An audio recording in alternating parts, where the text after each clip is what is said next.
Bien, amigos, continuamos en la tertulia de Interalmería Televisión y, bueno, pues antes de ir a publicidad estuvimos hablando de las nuevas mentiras del ministro Ábalos, o las mentiras del gobierno, porque da igual de qué ministro o ministra se trate, o de qué vicepresidente o vicepresidenta, o de incluso el propio presidente. Es que todos han mentido, es que es una constante universal para el gobierno socialcomunista, la mentira.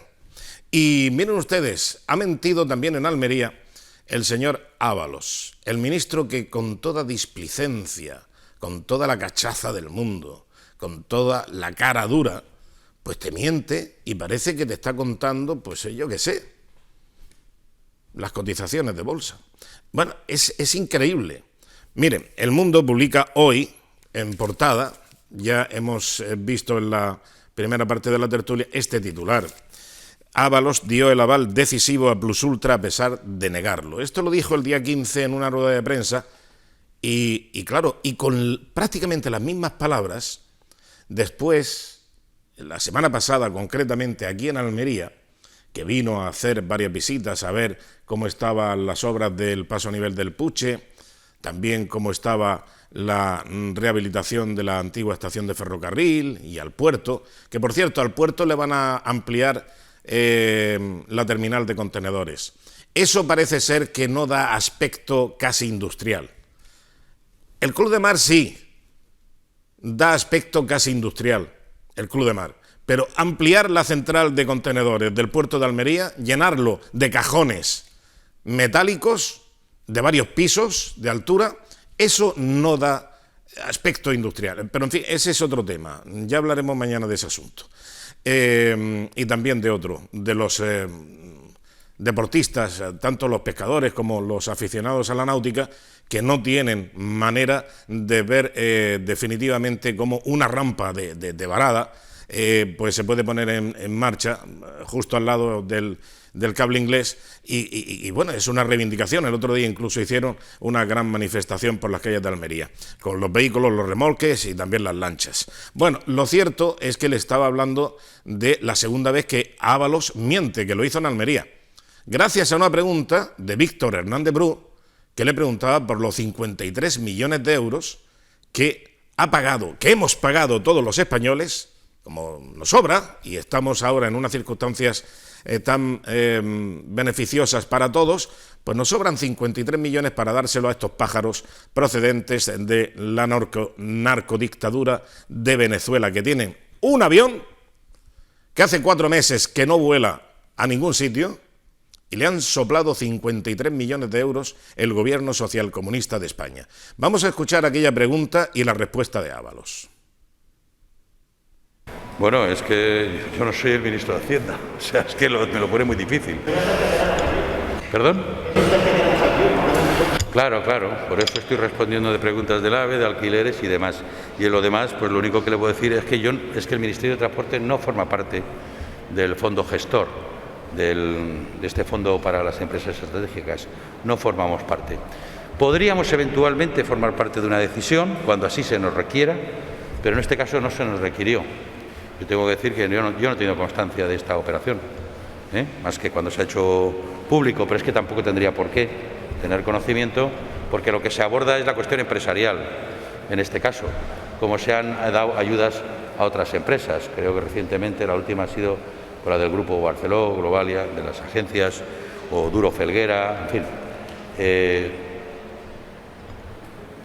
Yo no estuve tampoco presente en el Congreso en las respuestas, y por supuesto tampoco me voy a meter yo con la estructuración de cualquier ministerio. La ministra tendrá sus razones para ello y las podrá exponer perfectamente. Bueno, pues mentira. Ha mentido de nuevo el gobierno, lo ha hecho aquí en Almería, lo hizo previamente en Madrid, en definitiva, una mentira tras otra. La Agencia de Seguridad Aérea, dependiente de Ábalos, hizo el informe determinante para que le soplásemos los 53 millones de euros a esta compañía ruinosa con intereses en la narcodictadura venezolana. Antonio Jesús Hidalgo, muy buenas noches y bienvenido. ¿Qué tal? ¿Cómo estás? Buenas noches, Antonio Felipe. No sé si me ves bien.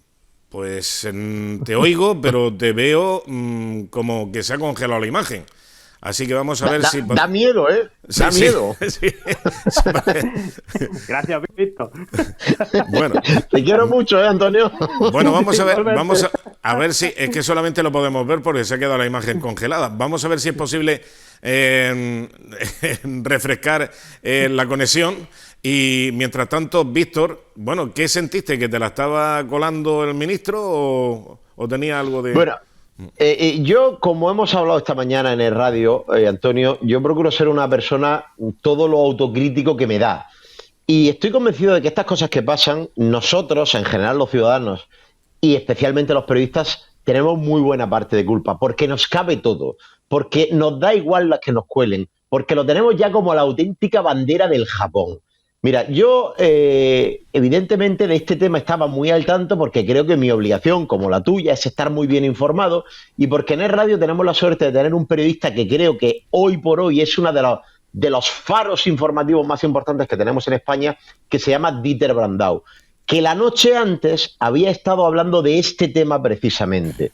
Y claro, bueno, pues aprovechando que venía el ministro, pues yo dediqué la mañana al ministro el jueves pasado. Me fui tempranito a las 9 de la mañana a la estación, nos montaron en un autobús, fuimos al punto de encuentro del soterramiento, después estuvimos recorriendo las vías y al final nos atendieron en la estación antigua del ferrocarril. Allí he tenido conocimiento de que nuestro diputado nacional, Indalecio Gutiérrez Salinas, por 2 testigos, estuvo apercibiendo al jefe de prensa del ministerio de que Servidor era un periodista muy peligroso y otras cosas más que dijo, incluido algún insulto a mi madre, etcétera, etcétera. El jefe de prensa del ministerio ya estaba apercibido y a mí me costó Dios y ayuda, no que me diera la palabra porque no me la dieron, sino poder preguntar. Me tuve que saltar el turno de preguntas casi bayoneta calada. Y efectivamente lo que dice Ábalos es grave por 2 motivos. El primero, es decir, sin que hiciera falta de que mintiese, como ha demostrado hoy Diario El Mundo, y lo estás diciendo tú desde primera hora de la mañana, sin hacer falta que mintiese, lo que no puede hacer un ministro es venir aquí a que le pregunten, le hagan una pregunta sobre algo de su gobierno y decir, no, es que el perro no es mío, yo no soy ese ministerio. Él sí es ese ministerio, pero aunque no lo fuera, José Luis Ábalos es el representante del gobierno ese día en Almería. Tiene la obligación de conocer lo que aprueba su gobierno y además es responsable subsidiario legal de todo lo que pase por ese gobierno. Él no solo vino a vacilarnos, a decir, mira, no te voy a responder porque no me da la gana, porque no soy María Jesús Montero. Y además yo esa pregunta se la hice porque el día anterior, que era miércoles, sesión de control al gobierno, María Jesús Montero no quiso responder ni sobre eso, ni sobre el por qué llevamos desde 2019 sin un presidente en la SEPI, porque el presidente está imputado, es un hombre de confianza de María Jesús Montero y no lo sustituye. Le tiene guardado el sitio, es que le tiene guardado el sitio, María Jesús. Claro, correcto, a ver si lo desimputan. Pero es que además de todo esto, que es muy grave, porque vienen a vacilarnos, a decirnos en nuestra jeta que no nos responden porque somos nada, no somos importantes para ellos. Podemos preguntar con mucho esfuerzo, colándonos por encima de otros compañeros, pero aún así no nos van a responder. Bueno, a ver pero si... es que además, como dice, mintió. Mintió, bueno, ha mentido y las 9 veces, las 9 versiones diferentes con el tema de las maletas de Delsi. Bueno, en fin, Antonio Jesús, ahora sí parece que se ha estabilizado la señal. ¿Qué te parece este nuevo montaje, esta nueva película del gobierno de España? Es que no podemos decir que es un ministro ni otro ni otro. Es que también ahora María Jesús Montero dice que es un hub muy importante. Es, bueno, pues como crucial mantener ese hub con Barajas y Venezuela y otros países sudamericanos. Y lleva 4 meses sin volar ese avión, ¿eh? El único avión que tiene. Es increíble. Bueno, yo creo que Víctor lo ha contado con detalle. De hecho, yo lo sabía porque escuché su videoblog y le escuché también la retransmisión en directo de la rueda de prensa. O sea, es que ya el nivel o la falta de credibilidad de este gobierno en general no tiene límite. La califican de esencial a esa empresa y yo creo que nadie poníamos en duda de que detrás de esa calificación de esencial debería estar un informe del órgano competente, que es el Ministerio de Transporte o de Fomento, que es el que gestiona Ábalos. Y de hecho, ante la pregunta de Víctor, casi cae, porque da a entender que tiene ciertas conexiones la concesión de la subvención por el Ministerio de Hacienda y las vinculaciones con el Ministerio de Fomento o Transporte a la hora de valorar la esencialidad de esa empresa. Pero mira, para no redundar más el tema, voy a poner un ejemplo de ayer mismo en el Pleno del Ayuntamiento de Almería. Se llevaba la liquidación del ejercicio 2020 junto con el presupuesto, en un reconocimiento al esfuerzo del área económica de Hacienda del Ayuntamiento de Almería, llevar de ambos expedientes juntos a la vista de la situación tan excepcional que hemos tenido. Pues decía la portavoz del PSOE, porque obviamente la liquidación del año 2020, la liquidación te hace un reflejo de las previsiones iniciales y la ejecución final. Claro. Hemos tenido un año de 3 meses de parón de actividad y un año en el que se han suspendido la ejecución o el cobro de algunas tasas administrativas, es decir, con lo cual la recaudación ha caído significativamente. ¿Qué quiere decir? Que eso se traduce en una liquidación negativa de menos 24 millones de euros, que desde el punto de vista técnico la intervención municipal lo cataloga como una necesidad de financiación del ayuntamiento. El ayuntamiento realmente no tiene necesidad de financiación, sino que el ayuntamiento en 2020 hizo una previsión que no se ha cumplido y para eso este año se ha aprobado un presupuesto para intentar compensar ese déficit. Pues decía la portavoz que era lamentable el estado de ruina en el que estaba el Ayuntamiento de Almería. El Ayuntamiento de Almería actualmente tiene su límite de deuda, está al 50% de endeudamiento con respecto al límite de deuda que pone el gobierno central. Es decir, al 50% de la capacidad de endeudamiento. Podría endeudarse en el doble de lo que tiene 96 millones de euros. Y además todos sabemos la situación económica en la que dejó el Ayuntamiento de Almería el gobierno socialista, y que quiero recordar que fue con el señor Martínez, el último que terminó. O sea, que el PSOE venga ahora a decir que está en bancarrota y que qué pena de gestión económica, eso ya es de traca final. Sí, pero también ha mentido porque dice que gracias al gobierno central estamos abrigados por el gobierno central, porque si fuese por el ayuntamiento estaríamos desamparados, ha dicho exactamente, no desentendidos, sino desamparados. Y claro, es que también decíamos al principio de la tertulia que el concejal de Hacienda, Juanjo Alonso, dice, hombre, yo estaría dispuesto a dimitir si usted me demuestra que ha llegado 1 euro de ayudas del gobierno central. Pero es que también se la podía haber devuelto y haberle dicho, y si en el plazo de 24 o 48 horas usted no me demuestra que ha habido 1 céntimo de euro de ayuda a un almeriense, dimita usted por mentirosa, por mentir, y además en un tema tan grave como es precisamente los que están padeciendo con mayor intensidad los efectos negativos de la pandemia a nivel económico y social. Entonces, es que es increíble, es una con otra, es una manipulación permanente. Y además, es que sale gratis mentir y manipular. Por lo menos que se pongan colorados, que yo que sé, que se metan debajo de una silla, o que dimitan, o que se le exija. Es que de alguna manera hay que exigir ya, porque como ya son tan desvergonzados y tan displicentes a la hora de mentir, que lo hacen con una naturalidad que es increíble. Algo hay que hacer. Eso conecta con un concepto que está ahora muy de moda en ciencia política, que es lo que se llama competencia impropia. Es decir, los ayuntamientos están asumiendo ante la dejadez del gobierno central competencias que no les son propias, ni tienen recursos ni medios. Es decir, el Ayuntamiento de Almería, como otros, que no conozco mucho, pero el de Almería, ha afrontado ayuda directa a los comerciantes, bajada de 6 figuras impositivas, y eso no está en el ámbito de sus competencias. Y encima de todo, que venga el PSOE a recriminar esas conductas, que venga el PSOE a votar en contra de ese presupuesto y que venga el PSOE a dar lecciones económicas y de ayuda, es que, como tú dices, es que ya es casi delictivo. Ya, pero es que, claro, es que lo que tú dices, competencias impropias.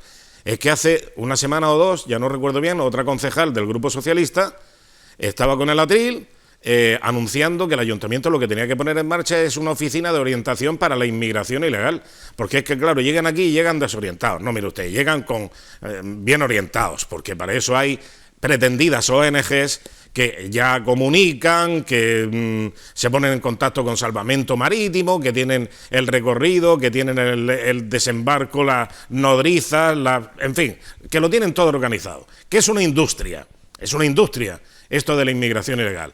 Y claro, dice, bueno, pero ¿de quién es ¿De quién es la competencia de la inmigración? Del gobierno central. Y entonces, ¿por qué no? ¿Y por qué se lo quieres ahora echar encima al ayuntamiento? ¿No tiene ya bastante un ayuntamiento con lo que tiene que hacer? ¿No tiene ya bastante como para ahora competencias impropias ponerle encima del ayuntamiento más peso todavía del que ya tiene? Bueno, es increíble, pero en fin, eso es lo que hay. Ni competencias ni medios. Claro, exactamente. Bueno, lo que acaba de contar Antonio Felipe Rubio me está recordando mucho a lo que ha pasado esta semana en Níjar, y es una cosa extraordinaria. Es decir, me acabas de hablar, Antonio, de una concejal del Ayuntamiento de Almería proponiendo una estrategia de orientación a inmigrantes ilegales. Pero bueno, ¿cómo? O sea, ¿puede usted repetir? A inmigrantes ilegales. O sea, mire usted, a todo el que tiene un comportamiento ilegal, lo que hay que hacer es someterlo al imperio de la ley, ni orientarlo ni leches. Porque, entre otras cosas, cuando tú te saltas la ley y como premio lo que recibes es una orientación, lo que estás haciendo es provocar que otros se salten también la ley. El pasado, no sé si me permites que cuente esto, Antonio, lo de Níjar. Pues tenemos un minuto de programa, y fíjate, y no le vas a dejar ni tiempo a Antonio Jesús. Intento contarlo en 30 segundos. El pasado domingo leíamos en Ideal una doble página flamante, a todo lujo, en la cual Esperanza Pérez Felices, y cuento esto, cuidado, y es importante porque estamos en la televisión municipal de Almería, pero quiero que sepas, Antonio, que cada día hay más ciudadanos de Níjar que se están viniendo a vivir en Almería, que siguen estando empadronados en Níjar, pero no aguantan más. Yo ahora mismo, me están viendo aquí, estoy en mi casa en Níjar, y también me voy a ir a vivir a Almería, porque aquí en los niveles de suciedad, de inseguridad ciudadana, de desprotección y de falta de servicios del ayuntamiento son intolerables. Y hay miles de nijareños que se han ido a vivir a Carboneras o al Toyo o a otros barrios de Almería. Bueno, pues el domingo leíamos a todo lujo, sacando pecho a la alcaldesa de Níjar, diciendo que había encargado un estudio a la Universidad de Granada para ver qué hay que hacer con los asentamientos ilegales de inmigrantes. ¿Pero cómo? ¿Cómo que qué hay que hacer con los asentamientos ilegales? Pues lo que hay que hacer es desmantelarlos. Ayer se aprobó ese plan en función de ese estudio de la Universidad de Granada. Y dice la alcaldesa de Níjar que la solución es que los empresarios agrícolas asuman la responsabilidad de construir o ubicar viviendas en sus explotaciones para dar refugio a esos inmigrantes ilegales. Es decir, un delito. Acoger a gente que está ilegalmente en España. Y todo eso porque la alcaldesa de Níjar no tiene capacidad de solucionar ese problema, como no tiene capacidad prácticamente para nada. Antonio Jesús, ya para terminar, que se nos ha ido el tiempo. Muy rápidamente, el problema de esto viene derivado de la política migratoria de manos abiertas de este gobierno. Tenemos unos asentamientos y una acumulación de gente ahí que no tienen ni dónde ir, en qué trabajar, ni qué vivir. Primer paso, digamos, primera premisa. Segunda, el derecho a vivienda digna que dice el flamante profesor de universidad Pablo Iglesias, que bastante tendrán sus alumnos con soportarle. No existe derecho a vivienda digna. La vivienda digna es un principio rector de la política social y económica por el cual los poderes públicos tienen que fomentar el acceso a la vivienda de las personas. Y entre ellos, desde el año 68, es el primer decreto de viviendas de protección oficial. Eso era una medida de fomento de viviendas para los ciudadanos. Y lo que dice Víctor lleva razón, que ayer se aprobó en Níjar, y es simplemente trasladar ese problema, esa responsabilidad que tienen los poderes públicos a los propietarios de fincas y a los agricultores. Que por otro lado, dice el informe bien claro que tiene que ser compatible con la norma urbanística. Y las normas urbanísticas no permiten la edificación de viviendas en zonas rústicas. Con lo cual, más de lo mismo, palabrería barata, demagogia e hipocresía. Es que no se puede... E ignorancia, Antonio. Ignorancia. No sabe la alcaldesa de Níjar dónde tiene la mano derecha. Es un cúmulo de imprecisiones y de faltas de exactitud, de desconocimiento de la ley y de la realidad brutal. Es una vergüenza que en Níjar tengamos una alcaldesa que no sabe absolutamente nada de lo que dice. Es increíble, de verdad. Yo estoy que me subo por las paredes. Es increíble. Bueno, el grado de desconocimiento. Yo esto también, lógicamente, lo haría coincidir con un punto de error de concepto. Porque es que, claro, cuando la Universidad de Granada emite un informe llamando temporeros a los trabajadores de la agricultura, evidentemente es que no hay temporalidad. salvo en el almendro o en el olivo, pero vamos, es que aquí no se va a recoger ni la vid, ni tampoco se va a recoger la fresa. Aquí es todo el año, aquí no hay temporeros. Y yo creo que se equivocan, porque lo que pretenden es fijarse en el modelo francés. Es decir, el temporero que tradicionalmente en la época de la vendimia va a Francia desde Andalucía o desde Extremadura, va a unos centros de producción, a unos grandes centros de explotación, donde ya también habilitan las viviendas para temporeros. Ojo, temporeros previamente contratados, que van con su carnet de identificación, que van con su pasaporte y que van con toda la documentación en regla. Allí no se contrata a ningún ilegal. Y aquí el problema que hay es que parte del gobierno de España, que es el que tiene que velar por la integridad de las fronteras nacionales, es el primer fallo que ha tenido el gobierno de España. Pero todos los gobiernos, no estoy hablando del gobierno actual, todos los gobiernos han tenido ese fallo, ese problema, que ha tenido una esponjosidad en las fronteras, que han entrado cuando han querido, a ver los que hay en Portugal, a ver los que hay en Gibraltar, y es más fácil Gibraltar que venir a Almería, por ejemplo. Bueno, ese tipo de cosas, o lo interrumpes, o pones solución, o generas los guetos y los problemas sociales que estás generando y que vienen como consecuencia de un fallo garrafal del gobierno. Y claro, una de dos, o viven hacinados en estas construcciones ilegales, absolutamente ilegales e ilegalizables, por otro lado, o van a un hotel a Canarias. Y entonces, una de dos, esa es la solución. Solamente un dato, Antonio Felipe, solamente un dato para que veamos la inviabilidad de esta política. La tasa de natalidad en Europa está en el 1,5, en África en el 4,5. 400 millones de potenciales inmigrantes están esperando para venir a Europa. Es decir, esto o le ponemos solución o al final será una explosión demográfica, una situación de inseguridad jurídica y social insostenible. Pues sí. Muy bien, muchas gracias, Antonio Jesús, igualmente Víctor. Y nada, pues ya muchas gracias. Qué noticias nos depara también el Ayuntamiento de Níjar la próxima semana, a ver cómo resuelve y cómo canaliza esta solución que parece que tiene poca viabilidad y sobre todo poca facilidad para legalizar. Lo que es ilegal no se legaliza de la noche a la mañana, O sea que vamos a ver. Si no, pues bueno, pues aplíquense el cuento con el Hotel del Algarrobico y tantas experiencias vividas aquí en Almería de ese estilo, salvando las distancias. Bueno, saludos amigos, muy buenas noches y hasta mañana.